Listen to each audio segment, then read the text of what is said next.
Ndichida kutendai muri veZimbabwe nekuda kwesapoti yese yamunotipa pano paSaint TV.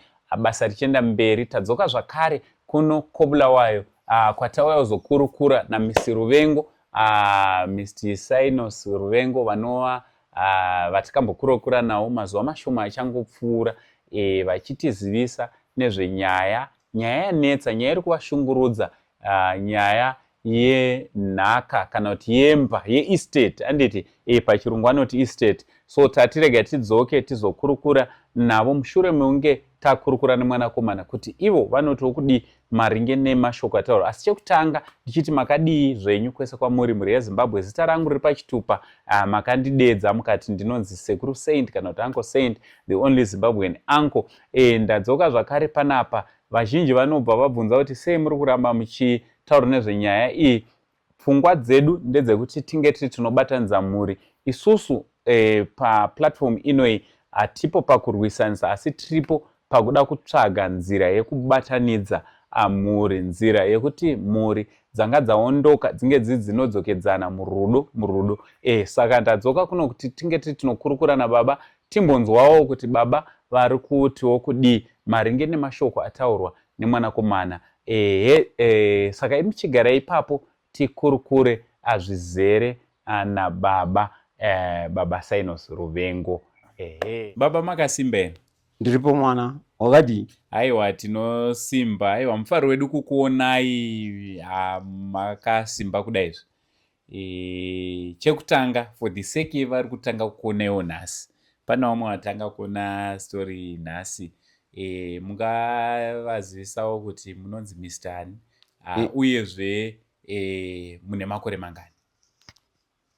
Ini ndinotanga kukwazisa muri yose yeZimbabwe. Ndichiti makadii zvizvakawa zveZimbabwe. Ini ndinonzi Sinus Ruvengo. Ndine 72 years. Alright, kuno kwatiri munga confirm tiri kupi?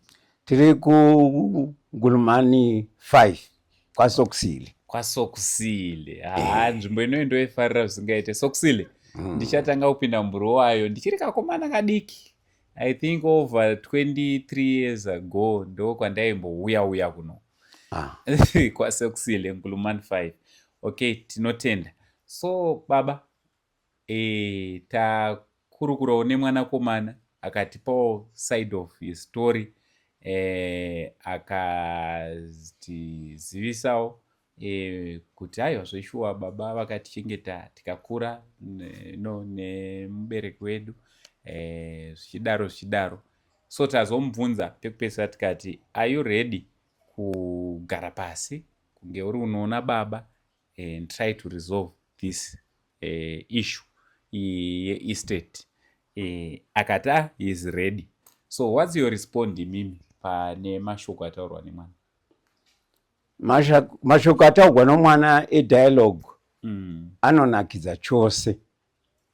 But ndine one issue yandoti kuti titaurirane tive nedialogue. Pane zvandinoda kuti atange aita, then tozouya kunyaya yachona yedialogue. Alright. Zvamuri unotarisira kuti mwanakomana kana kuti tingangoti vanakomana handiti vange vari vanoita ndezvipi? Vana vangu kana vachida kuti tiite dialogue, ngavatange iye like azvibvisa pachinzvimbo chokuva executor. Alright.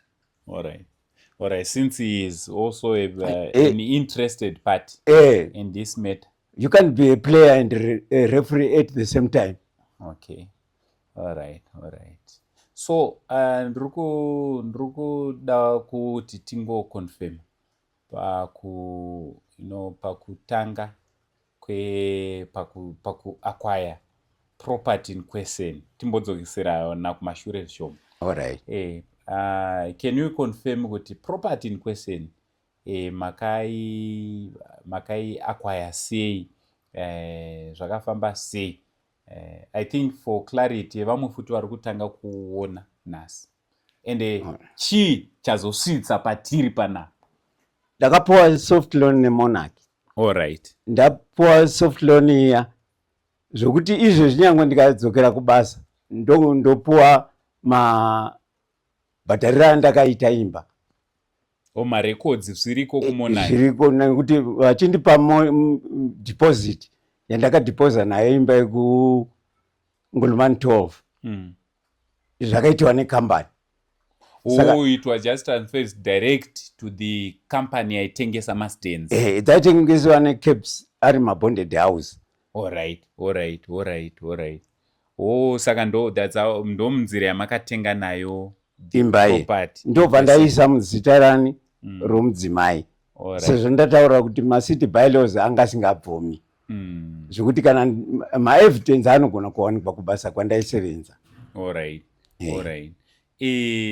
So zvadaro muchibva mazoextenda imba iyai from 5 roomed house into 7 roomed house.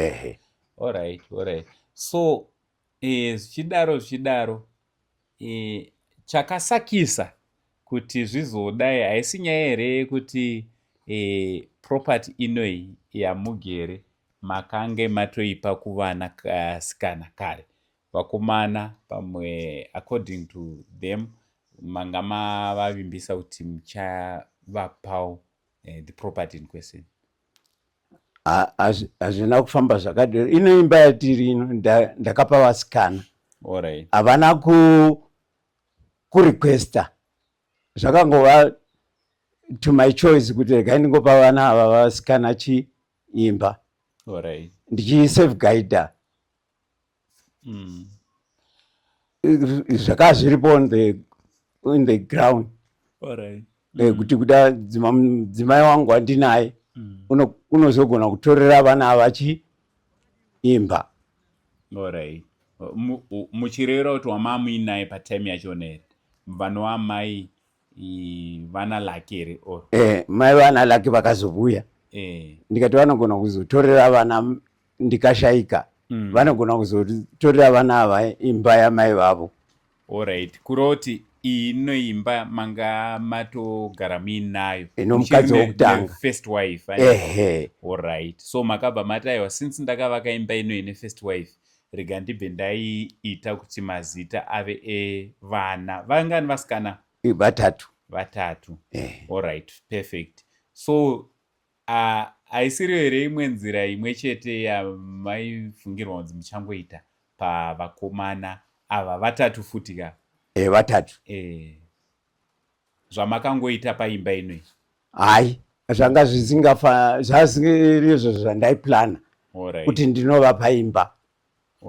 Nhaka ivo vana vasikana havana kundifoseredza kuvapa.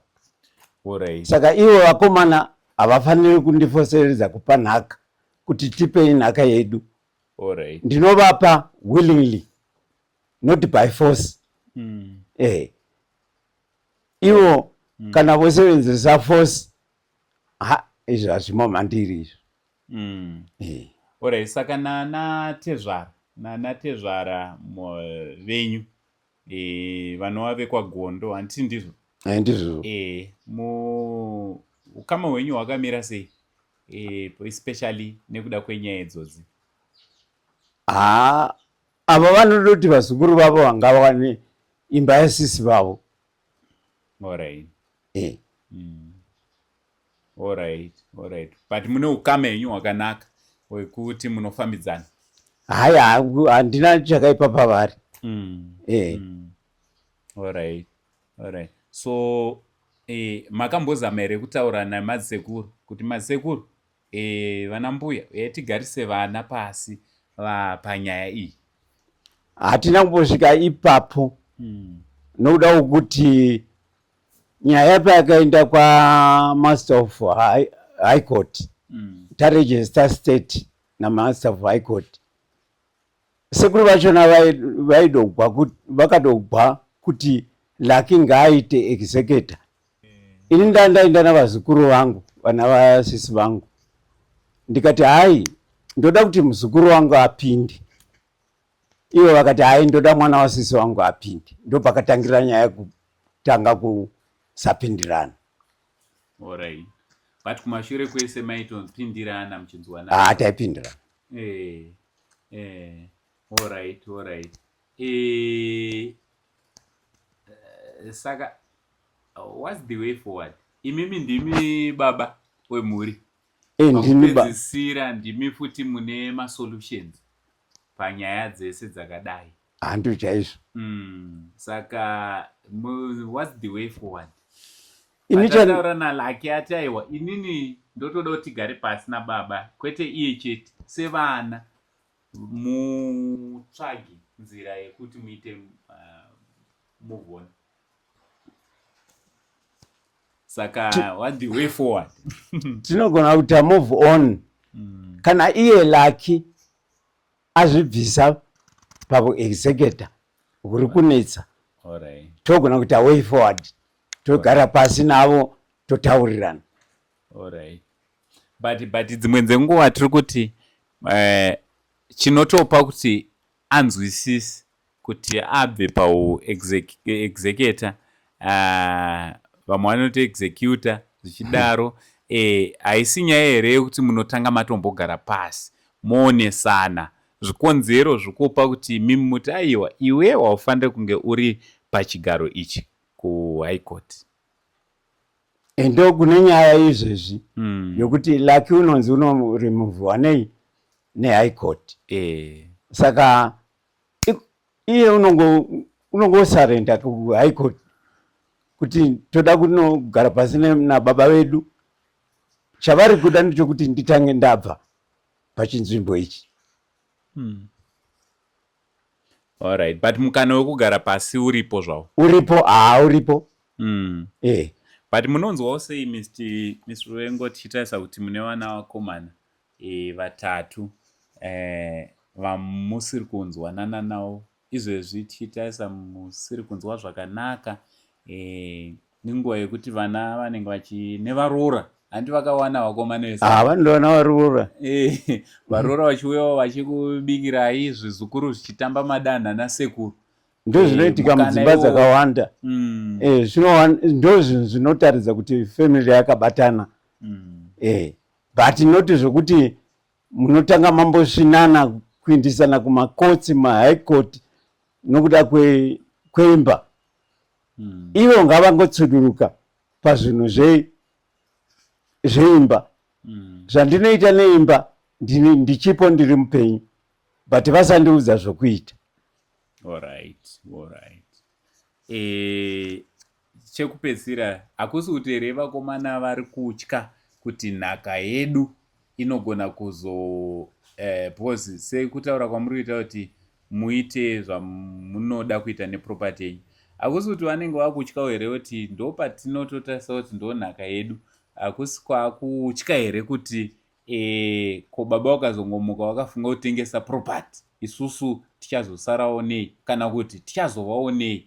Poza anotanga kuenda hazikani ndoizvangu kuti sevabereki chishuwo chedu chekuvigwa nevana vedu but tisinogona kutozoviga vana vedu.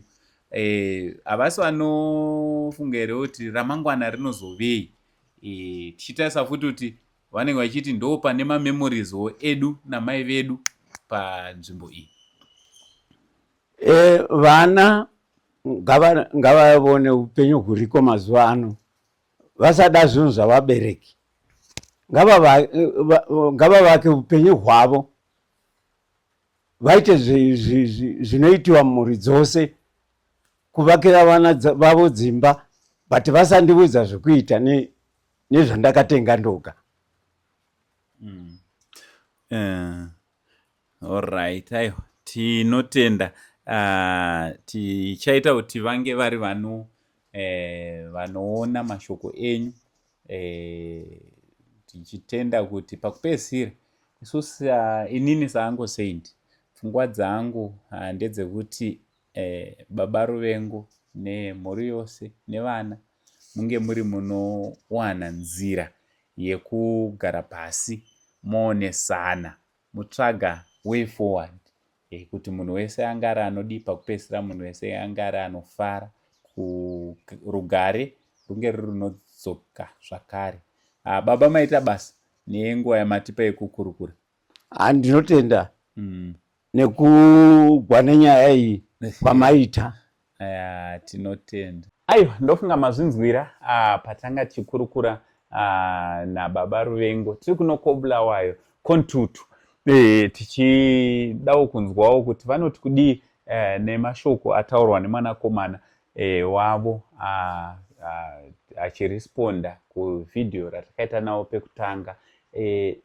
Kana tasvika pakadai isusu seSaint TV, inini sasekuru vevanhu tinenge tichiti aiwa, mhuri dzinofanira kudzokedzana, vanhu vanofanira kuwana nzira yekugara pasi votsvaga way forward, nekuti blood is thicker than water. Zvimwe zvese zvichinge zvaitika pakupedzisira ukama haugezwi nesipo, nekuda kwekuti ukama huri muropa. Ukama hwakadai hwababa nevana, ukama hucharamba huripo, kunyange ukama wachona kana pakasava nekusawirirana, asi pakupedzisira baba vachangoramba vari baba, vanawo vongoramba vari vana. Munofungeiwo nezvenyaya iri kuno, nyaya iriko Kobulawayo, kuno kwatiri kukurukura, tichizama kutsvaga nzira yeunge tiri tinoumbiridza, tinobatanidza mhuri iyi. Imi makasunungukawo kunyora kucomment section. Kana manga musati maona mavidheos, endai munoona mavidheos enyaya iyi, tichitenda kuti Mwari ari mubatsiri pakupedzisira tiri vakundi pazvinhu zvose, uye tiri vakundi nokupfurisa. Zita rangu ndichinzi Uncle Saint. Don't forget to subscribe, don't forget to follow, don't forget to comment, share and like this video. For now, tichiti, it's much love and God bless you.